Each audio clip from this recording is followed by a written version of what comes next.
Hi, I'm Chris McBrien, a Gen Xer, and the pop culture from my generation is awesome. And I'm Yancy Eaton, a millennial, and the pop culture from my generation is dope. Episode 75, Superhero Movies.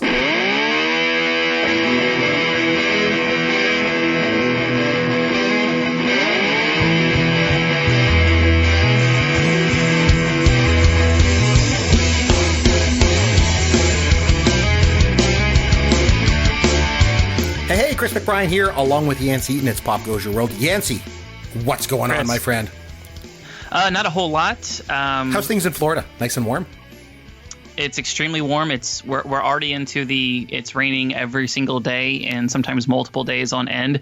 I'm starting to have like Vietnam flashbacks of last year's whole hurricane debacle with Hurricane Irma, and my wife and I tomorrow we're going and already getting all of our hurricane supplies and stuff super early before hurricane season even officially starts, and spending a lot of money on a really nice generator and making sure we have extra sandbags and just stocking up the shed and all these things are kind of panic inducing, and you kind of brush them off when you're younger. But whenever you become a homeowner and you realize that other people depend on you in many, many ways, financially and just, and safety and all these things, like you really look at stuff completely different. So like I used to joke about, people who were so kind of weird about this, especially older people who, they would go to like all these, hurricane seminars and just outrageous. Like as soon as hurricane season starts, they're loading up on bottled water and stuff. But with age, I start to understand that there's a lot of wisdom in that. As the earlier you can get this stuff and avoid all of the panic and the turmoil that comes associated with it, I think the better off you are. But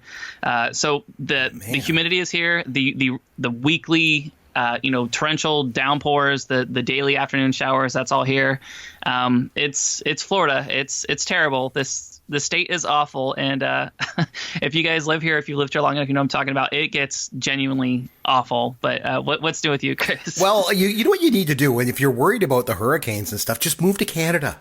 Come and live in Canada with me, Yancy. I'm telling you right now. I'm extending it out to you. Even though you don't want to trade with us, apparently, but you can come and move up here. So, you could do that.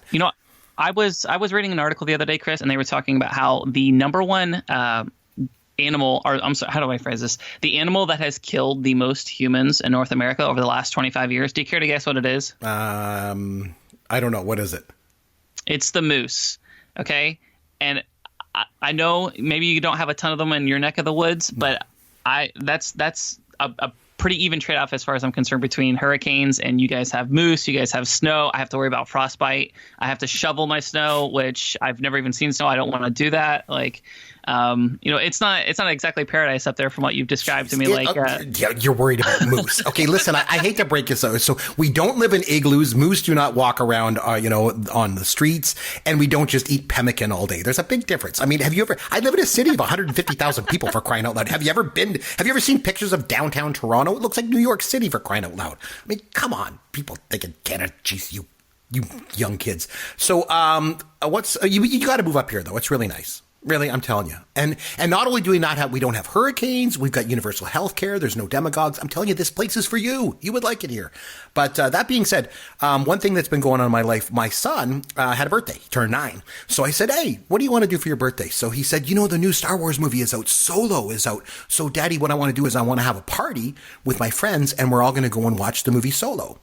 So I contact the movie theater, and they normally run birthday parties at the movie theater, right? You can go there and they have pizza party and stuff, and then the kids all go in and watch the movie. And they said for Solo, because it's a Star Wars movie, they're not running parties.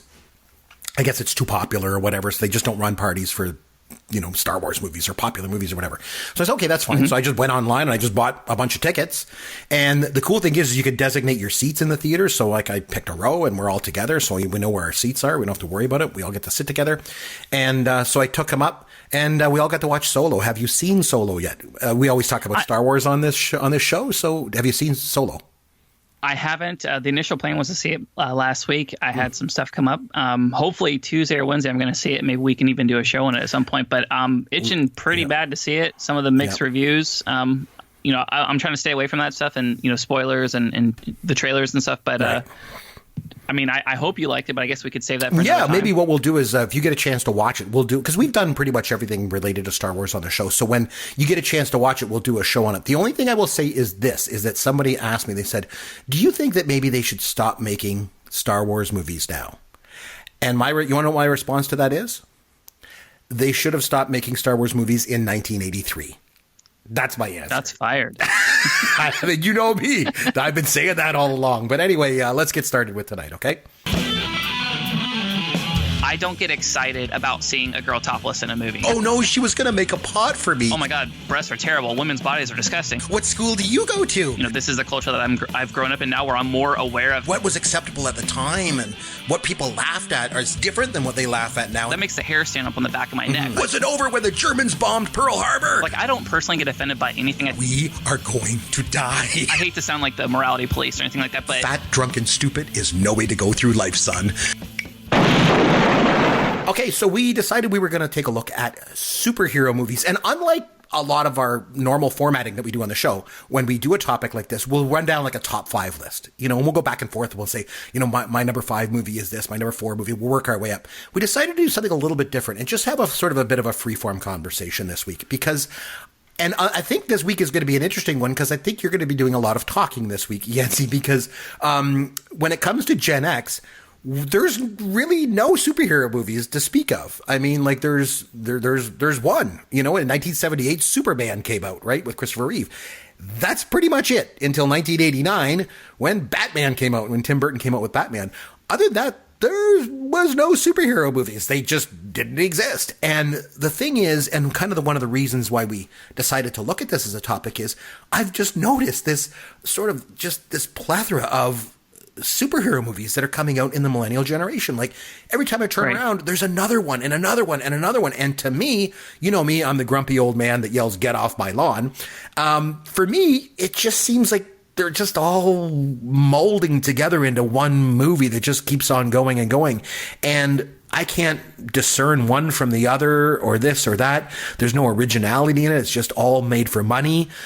That's kind of my take on it. But so you're the millennial. You've grown up with superhero movies. They're a real big part of the zeitgeist for you, right? I mean, it's a big part of pop culture. So I don't know what your take is on it, but I'll let you kind of get things rolling in terms of talking about superhero movies. I don't know if you're a huge fan of them or not. I don't know. That's not really the point here. But the point is, I'd like to get to the bottom of why do they exist or why do they keep going? Is it just money? I mean, what's your take on superhero films? So I think you and I actually, we probably align a little bit more than you would realize. We align a little bit more on this topic than we do on pretty much every single other topic. On literally every other thing. Okay, yes. Nice. So just as a mea culpa right at the top of the show, we really should have had Caveman on for this show. I think he's going to be listening to this and giving himself an aneurysm just listening to us kind of go back and forth about comics and stuff. But that's a good point.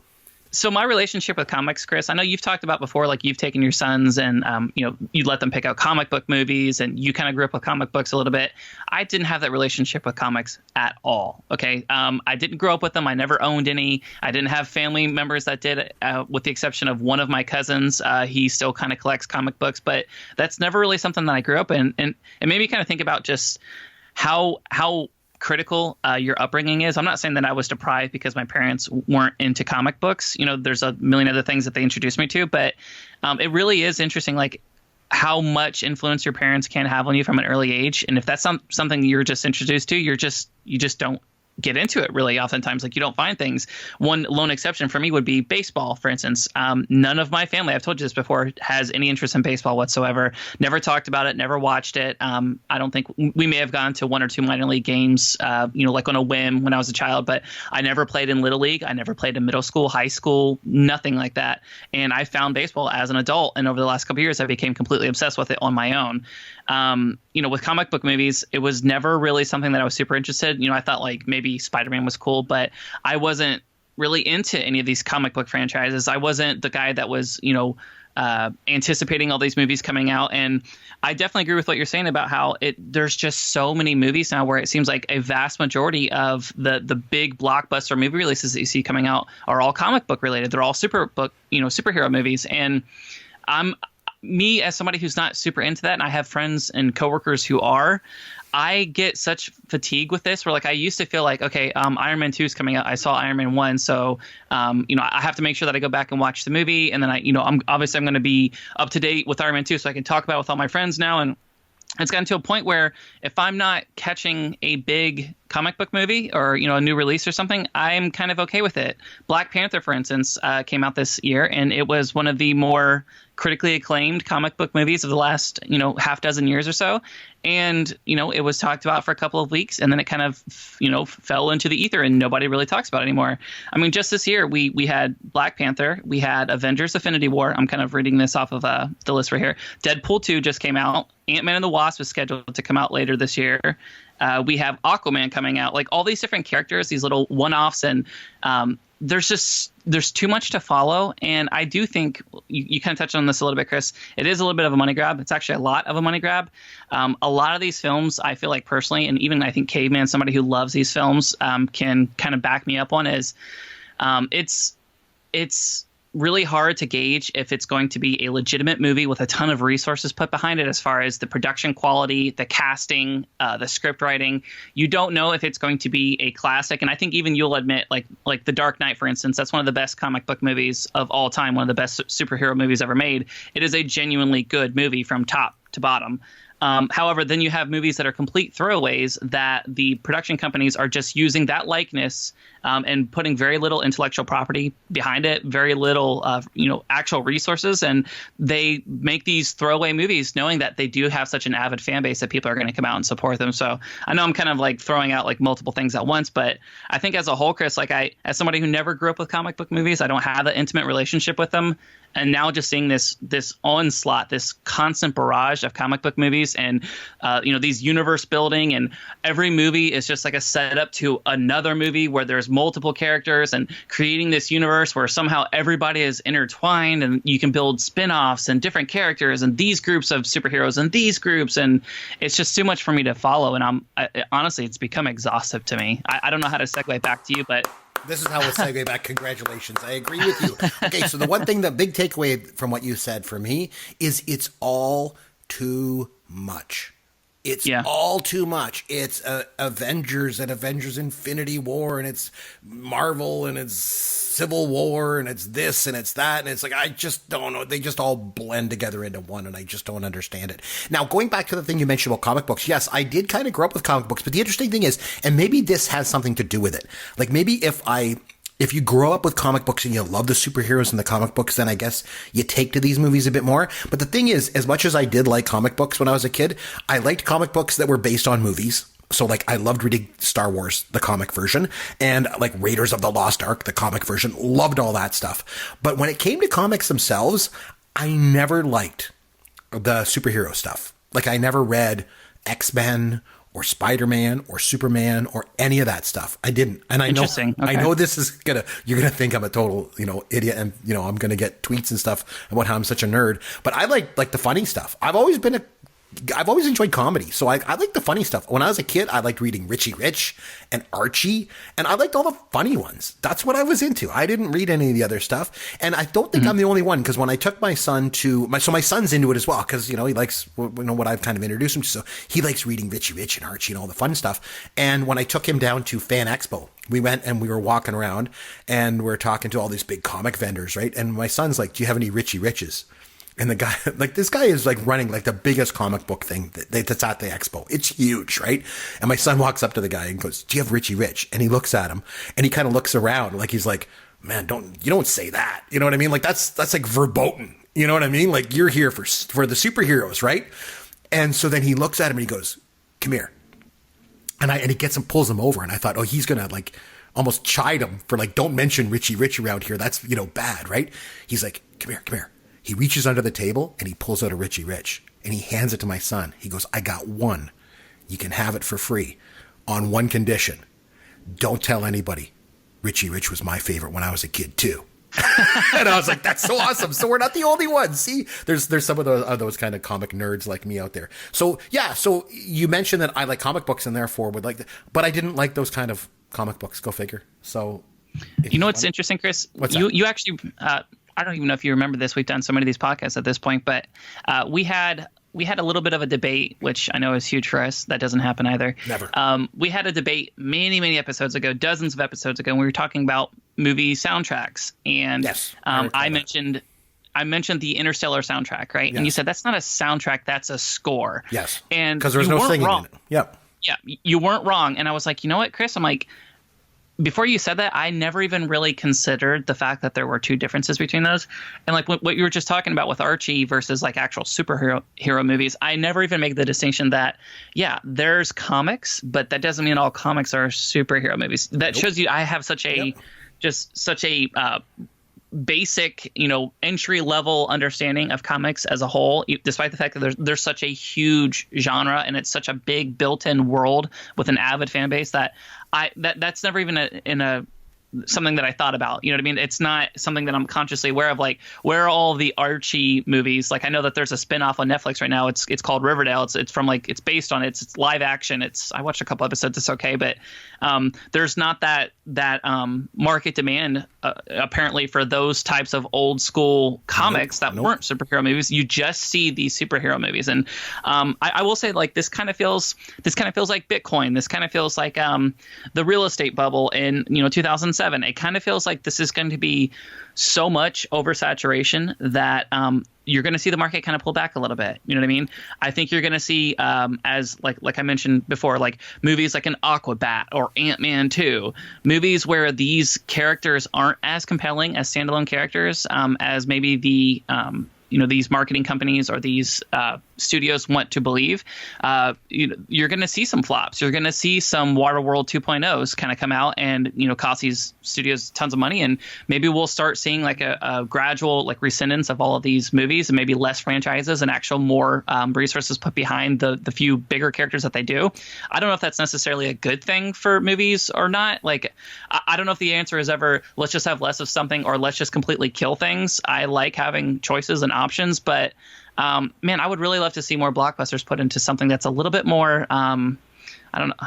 I sound like such a snob, and this is somebody that doesn't understand comics as a lot of other people do. And I know K-Man's going to get on us, but I don't see in many of these comic book movies that I do go see, I don't see anything really original or new, or what are they trying to say from a societal standpoint? There are exceptions. Like I thought, like Wonder Woman, for instance, that was a pretty positive message. It was nice to see like a strong female lead who doesn't find all of her validation in the admiration of a man. She does not need a man's help to come in and save her. Like, we've even seen that with some animated movies like Frozen, where there is no they're simply looking for a boyfriend or a husband or somebody to come save them. You know what I mean? There's not that, heroine, damsel in distress kind of thing. But there's no like huge cultural push. There's nothing really original that a lot of these things are trying to say. It's just, here's this new character, and we're going to put some Easter eggs in here, and we're going to tie his one standalone movie into the league of all these other ones, or Infinity War, and then we're gonna have a couple standalone Iron Man movies, and we're gonna make you care about Captain America now because we're gonna give Wonder Woman just one movie so that we can introduce her as a character, so it makes sense whenever she's in Justice League. And like, it's just so much to me. And like, I don't really understand what all these movies as standalones are trying to really say. You know what I mean? Like, they're not really pushing the envelope in any way. They're just introducing characters and selling merchandise. And we're going to have to do like an addendum to this. We're going to have to do like a second episode at some point and have Caveman on to kind of like discuss this, because it sounds like I'm taking shots at like a huge swath of the population that loves this stuff. But as an outsider who was never raised with this, I just don't see what all the fanfare is about with most of these movies. There are exceptions. Guardians of the Galaxy is phenomenal. The first Deadpool was amazing. I can't wait to see the second one. But I found myself really disenfranchised with a lot of these comic book movies. Chris, what do you think?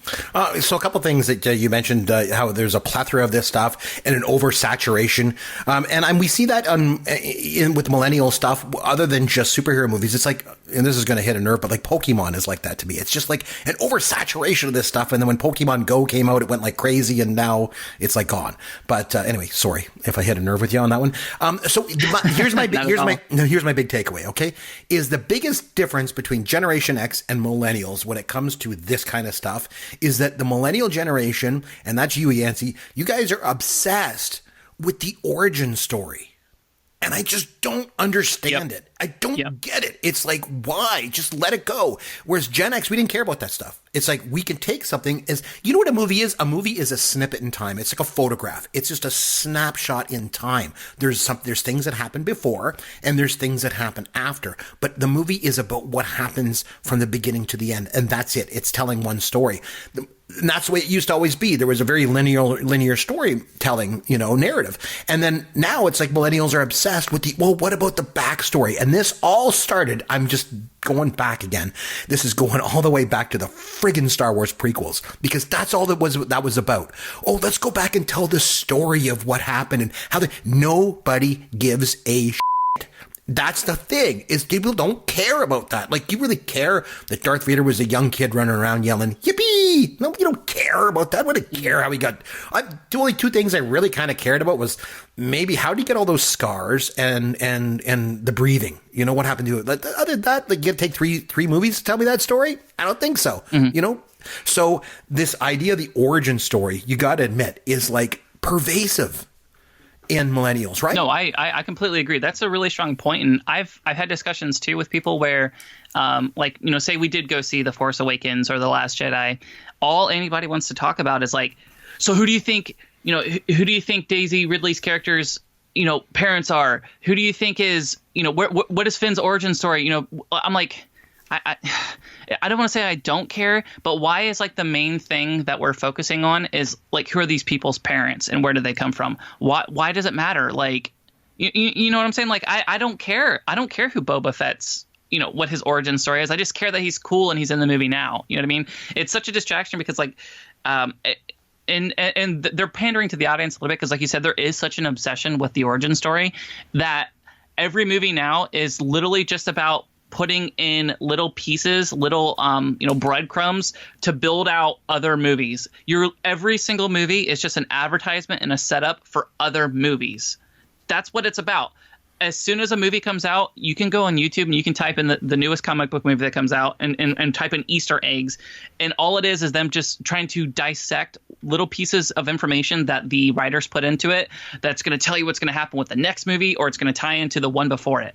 And nobody ever looks at comic book movies anymore as just a piece of standalone art. It is always like a stepping stone to something else. It's always building upon a different story. It's just, I don't know, like I can't honestly look at like any individual movie that comes out and say like, okay, that in itself is just like, it's canon. That is its own thing, because all these movies are intentionally left with kind of like a cliffhanger. And I want to talk about something else too.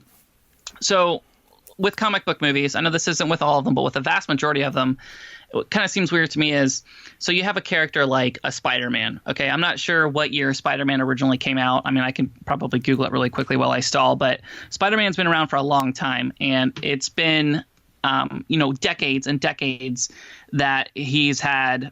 Stan Lee originally came up with him, and the writer Steve Ditko. So I guess he first appeared in 1962. Okay, so for a long time, Spider-Man's been around. They make the first Spider-Man movie. It comes out, and they introduce a villain. They introduce him and like his background. And in the span of a 2-hour movie, they're supposed to give you his entire origin story. They're supposed to build a universe. They're supposed to introduce a villain. And at the end of that movie, there has to be some sort of resolution. So they kill that villain. That's all in the span of 2 hours, despite the fact that there is 40 or 50 years, decades, hundreds of editions of character development of Spider-Man and character development of all these villains. But because it's Hollywoodized and it has to be fit into a 2-hour little package, all of a sudden they're I don't know. It just seems like a really cheap rendition of what the character is actually all about. You know what I mean? It is the most basic lack of depth. And they're just throwing all that stuff in there just to make a 2-hour movie. And I if I were somebody that grew up with those, I would feel like it did just such an injustice. It's really cliche and kind of like hipsters just say like, well, the book was better. Well, no, the book was better, because there is no limitation on a person's mind. You know what I mean? There is no budgeting costs. There are no production issues. There's nothing like that. All that is limiting you is your imagination and what you can put down to a piece of paper. The same thing goes with comic books. You can make things as beautiful as the artist is able to, make a rendition on the comic. You can make the the characters as developed or as underdeveloped as you possibly want to, action sequences as cool as you want them to. There's no limitation. But whenever you put these in movies, I feel like a lot of the original magic of these characters is lost whenever you try to condense it into this little parcel that is a 2-hour movie. What do you think about that? So let me just address a couple things. So when you're talking about the origin story and all this and how, they're digging in, let me tell you how origin stories fly in Gen X. Okay. I'm going to tell you a little story. As I mentioned, There was one comic book, or there was one superhero movie in Gen X. Okay. It was 1978 Superman. Okay. And it was a big spectacle when it came out. And I saw it in the movie theater. I was 8 years old and my mom took me to the movie theater to see Superman, this spectacle movie that was coming out. Everyone had to go see this, right? So we go to the theater and watch it. And me, like everybody else, the thing was the way that movie played was, and I don't know if you've probably never seen it. It's a long movie. It's like 2.5 hours long, right? Maybe 3 hours long. And the first half of the movie is the origin. Okay, it shows him as a baby and how he gets off the planet, and then he comes down to Earth and he's a little kid, and then he's growing up and he's a little kid, then he becomes a teenager and all this. And it's not until he becomes an adult and he moves to New York, right, Metropolis, and joins the newspaper or whatever as Clark Kent. Then it's like the whole audience is like, okay, now it's starting. Here we go. It's like the whole first half of it was just like, what the hell am I sitting through? I paid money to sit here for this crap. Get to the story. That's one of the reasons why Superman 2 was so much more popular than the first one. Because Superman 2, right from the get-go, stuff's happening. He's Superman and there's stuff going on and there's action and it's cool and there's a story and there's bad guys and there's him trying to, fight the bad guys and losing his powers and getting his powers back. Right. Whereas the first one, that whole origin, they could have cut that whole first half of the movie out, started it right in Metropolis, and the movie would have been no worse for the wear. That's what my take on origin stories is. They're not necessary. They're not needed. And I think, the other thing you mentioned about rehashing these and so much, it just kills me. There was Batman in 1989, and then all of a sudden, not that many years later, then all of a sudden they're rehashing this. And how do they rehash it? Christopher Nolan goes and makes this movie, Batman Begins. What is it? It's an origin story. Well, let's see how he began. Who cares? Don't. And again, the proof is in the pudding. That movie was all right, I guess. It was nothing special. It wasn't until the next one came out, like you said, when, The Dark Knight, that's where things are happening. So that's why it was better. That's why people liked it better, because there was actually stuff going on. There were stories you were interested in, Mm-hmm. So for me, and the other thing that I don't like is just rehashing it. What's going to happen? Like you said, there's this plethora and there's, this oversaturation of these movies. What's going to happen when they run out of ideas? Oh, you know what they're going to do? They're just going to go back and rehash them. And we're already seeing that. So Spider-Man came out in 2002, whenever it was, and with Tobey Maguire, right? And then all of a sudden they made Spider-Man 1, 2, Spider-Man 3, done, right? Oh no, now they're going to go back and they're going to remake it. And now it's The Amazing Spider-Man and The Amazing Spider-Man 2 and The Amazing Spider-Man. What the hell? Just leave it alone. Leave it alone. In the past 10 or 15 years, you've had 3 or 4 different actors play the part of Spider-Man. Whereas think about a franchise like a James Bond. Okay. I know there's been a ton of James Bonds, but they each of them, correct me if I'm wrong, weren't they in multiple James Bond movies? They were Bond for, 2, 3, 4 movies at a time. They had a chance to actually establish themselves. And like you said, you basically fly in, it drops you off, and you are there and you are experiencing that. There's no backstory to James Bond. He's just James Bond. And, sometimes I like character development and I like to know exactly why these people behave in the way that they do. But it is kind of weird though. Like you said, Spider-Man's an interesting case because there's a weird ownership with Spider-Man where, I know it's bounced around where it's Sony technically owns the rights to Spider-Man, but it's there's multiple hands in that, and that's why I think a lot of the Spider-Man movies have been incredibly uneven as far as quality goes and production value. So that's kind of a weird example, but just the fact that you mentioned Tobey Maguire. I don't know who the other Spider-Men are. I couldn't name them. That's one of the most iconic comic book superheroes of all time. And there's not a synonymous name attached to it. You know what I mean? Because it's been remade multiple times in the last 10 to 15 years. Like I said, I think it just takes a lot away from it by the fact that you can't, everybody knows Luke Skywalker. Everybody knows Mark Hamill. They did such a nice job of having those characters appear in multiple movies and like developing them, as opposed to introducing a couple of main characters and then villains and then always killing off the villains. Like in all of these comic book movies that we've seen in the last 10 years, Chris, can you name one truly great villain that kind of transcends multiple movies and actually sticks around? Not only that, I'll take it a step further. Can you name one really good acting performance in the main role in any of those? Do any of them stand out? No, they're all forgettable. I don't even know who they are. Like you mentioned Tobey Maguire. He was actually pretty good. Like you remember him in that role. Some of these new ones, like the Amazing Spider-Man and this Avengers and all these, I don't know who played any of these parts. None of them stand out. I'm going to go back again because get off my lawn, young man. I'm going to go back in time. If you go back to 1978, the greatest actor to ever play a superhero in any movie was in 1978, and that was Christopher Reeve. He was so good. He was so good as Superman. Totally rememberable, totally remarkable. He had humor in his role. He had everything. He was incredible. And if you don't believe me, go back and watch 1978 Superman, and especially watch Superman 2, the sequel. I'm telling you, he was so good. It's so good. Mm-hmm. You watch that, what you're left with is his performance. That's what you're left with. Not all these shiny toys and all this, CGI and all this stuff. You're left with his performance. He was a superhero. He was Superman. That guy, he was Superman, for crying out loud. Mm. Whereas these ones, it's all about, unbelievable CGI and stuff. Look, even when they went and remade it with Brandon Routh. What was it called? Superman Returns. When they did that, he was about as charismatic as a cardboard box. And it was all CGI and all these effects, and the movie fell flat because of his performance, because he didn't bring anything to it. To be fair, I have met some pretty charming cardboard boxes in my day, Chris. But to counter your point, though, like I always try to avoid painting with a very, very broad brush. Okay, so I have, I've mentioned movies in the past couple of minutes.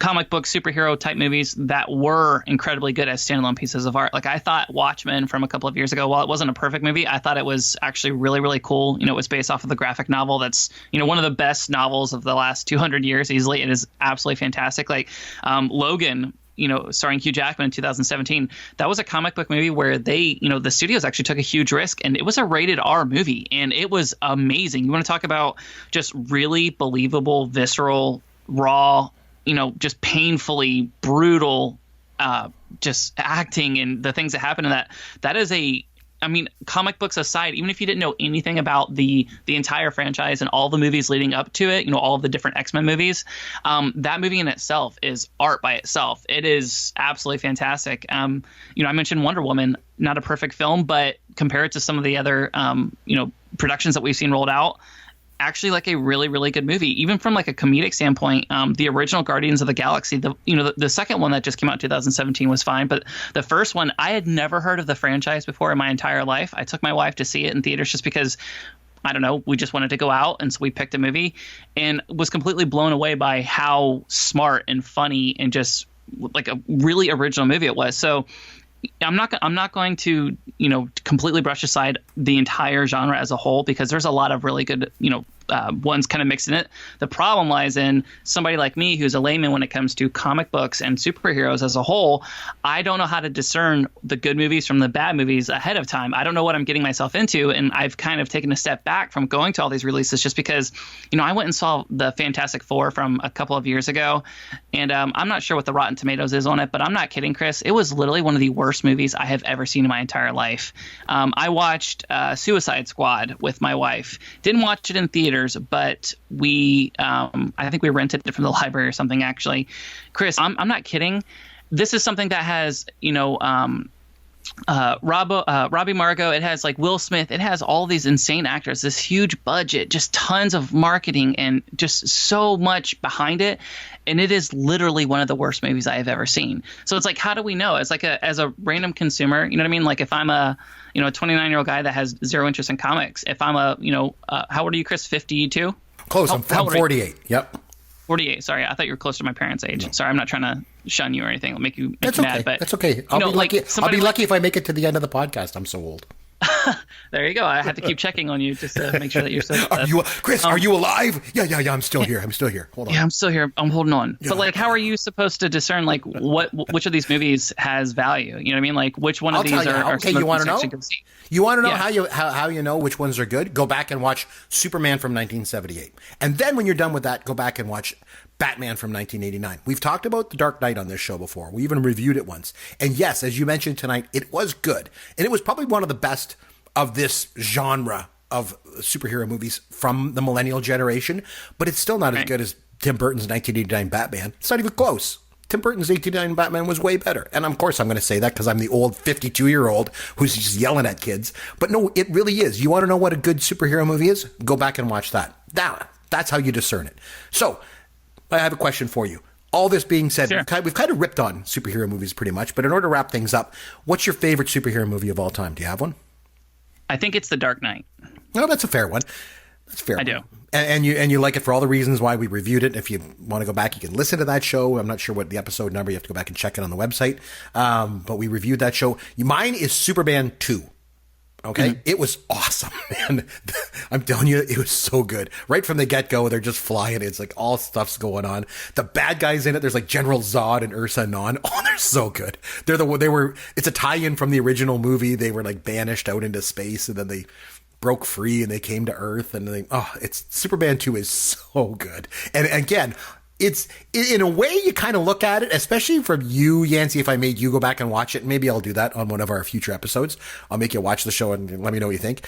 I think you'll go back and watch it and go, okay, overall, the movie's pretty cheesy. You know what I mean? It's from 1981. It didn't have a great budget or anything like that. But Christopher Reeve's performance carries the film. Like, he is just so, I can't even explain how good he was. He was Superman. I'm telling you, he was so good. But so overall, it's funny. We both kind of agree. The superhero films are not, the greatest thing ever. They're not really in your wheel. And maybe it's not a millennial or Gen X thing. It's just not something that either one of us enjoy. Me, I don't really enjoy them because we didn't really have them. Like I said, there was two, really. Three if you count Superman 2, right? There's three basically superhero films from Gen X. But it seems like every second movie being released in theaters now is a superhero film of some kind. I don't know what they're going to do when they run out of ideas, start rehashing them all again. But then that's why they make the quote-unquote franchises and all this stuff. It drives me crazy. But anyway, I think now it's time to have some fun with Yancy. Okay, Yancy, now we are going to play a game on this show that we have played before. I mentioned Pokemon earlier. And it's not related to our topic tonight, but I would like to play a game, another round with you of Pokemon or Drug. So for those of you unfamiliar, Yancy's laughing because Yancy loves Pokemon. So if you don't know, so we played a game on this show before, and I decided I'd sort of resurrect it again because much like our topic tonight, they just do the same thing over and over again, right? So we're gonna do the same thing. So with this game, if you're not familiar with how Pokemon or Drug works, this is how it works. I'm going to mention a name, and Yancy, you need to tell me if it is a Pokemon or a prescription drug, okay? Because Pokemon have these weird names, and so do prescription drugs. And some of them you just can't tell, right? So you understand how it works? I give a name, you tell me if it's a Pokemon or drug. It's 50-50, Yancy. You should be able to get this one. This is easy, okay? Are you ready to play? Yep. Just as like a primer really quick for the audience. I grew up with the original Pokemon, okay? Since then, there have been multiple generations of Pokemon introduced that I am completely unaware of. So yes, I do love Pokemon, but that was like 150 Pokemon. Chris is literally pulling up names that were like invented yesterday. So just bear that in mind. No, not at all. Okay, I'm going to make it real. I'm going to start with an easy one, okay? Azumarill. Is Azumarill a Pokemon or drug? That's a Pokemon. It is a second generation Pokemon. Congratulations. See, I went way back for that one to make it easy, okay? Fennekin. Is Fennekin a drug or a Pokemon? I'm going to say Pokemon again. Yes, it is a sixth generation fox-like fire Pokemon. Congratulations. Good job. Ooh. Okay, Mesprit. Is Mesprit a drug or a Pokemon? A drug. No, it is a fourth generation psychic Pokemon. Sorry, I'm not sure about that one. Okay, Pegasus. Is Pegasus a Pokemon or drug? Pegasus. Neither. No. It has to be one or the other. I'm going to say it's a drug. It is used to treat chronic hepatitis B and chronic hepatitis C. So you are correct. It is a drug. There you go. Okay. Let's go with Lurantis. Is Lurantis a drug or a Pokemon? A drug. It is a 7th generation grass Pokemon. Okay. Damn it. Cafsit. Is Cafsit a Pokemon or a drug? A Pokemon. It is a medicine used to treat sleep apnea in infants. I'm sorry, you're incorrect. Dustox. Is Dustox a Pokemon or drug? That's got to be a Pokemon. It is. It's a 3rd generation bug poison Pokemon. So there you go. Vibrava. Is Vibrava a drug or Pokemon? Of all the names you listed so far, this one can really go both ways. I'm going to say a drug. It is a 3rd generation ground dragon Pokemon. All right, Trevenant. Is Trevenant a drug or a Pokemon? A drug. It is a 6th generation ghost grass Pokemon. Oh, gosh. How about Gaddix? Is Gaddix a Pokemon or drug? What is it called? Say it again. Gaddix. Gatix? That's got to be a Gatix. Pokemon. It is a prescription medication for adults with short bowel syndrome. Okay, what about Ablavar? Ablavar, is that a drug or a Pokemon? Ablavar. I'm going to say Pokemon. It is a drug used for vascular imaging. And one final one I'll throw at you. Zovirax. Is Zovirax a Pokemon or drug? Zovirax. A Pokemon. It is a drug used to treat genital herpes. Oh my. Are you serious? Yeah, look it up. It really is wild how these could go both ways. I know. It really is crazy. That's the best part. Oh, man. The marketers of these drugs, you're like, you know what? Let's name it whatever you just said, ox dust something. Exactly. That's what makes the game so fun. And even for a Pokemon enthusiast like yourself, it's pretty tough to tell if something is a Pokemon or drug. It's pretty tough. It's pretty tough to find. So anyway, thanks a lot for playing along. It's always a lot of fun when we have fun with Yancy, that's for sure. Okay, so it's the time of the show now before we wrap things up for me to throw a movie to you. And then the movie, you got to watch it and come back next week, and we are going to review it. It is a Generation X film. It is a 1985 Gen X classic. Okay, and it is, are you ready? The Goonies. Yes. The Goonies, ladies and gentlemen. We're going to come back next week and talk about The Goonies. I'm very curious to know how you, a millennial, what your take is on this movie. And for myself, obviously a Gen Xer, this is a Gen X staple. It is like a Gen X classic film. And let me tell you, the movie means a lot to me personally because I definitely have a history with it. I actually was in the movie theater in 1985. I was 15, and I took a date to go see it. It was our first and only date. After we watched that movie, she's like, I'll never go out with you again. Aw. Well, to be honest, I think you're better off without her. Yeah, it worked out okay for me. So things worked out good. But so you got to watch The Goonies and come back, and we'll talk about it next week. And until then, this is Chris McBrien for Yancy Eaton saying thanks for listening to Pop Goes Your World, the pop culture podcast for the generations. Thank you for listening to the Pop Goes Your World podcast. Continue the conversation on Twitter at @CMcBrien or at Yancy Eaton. Please consider leaving a review for the podcast on iTunes or wherever you download and listen to the show.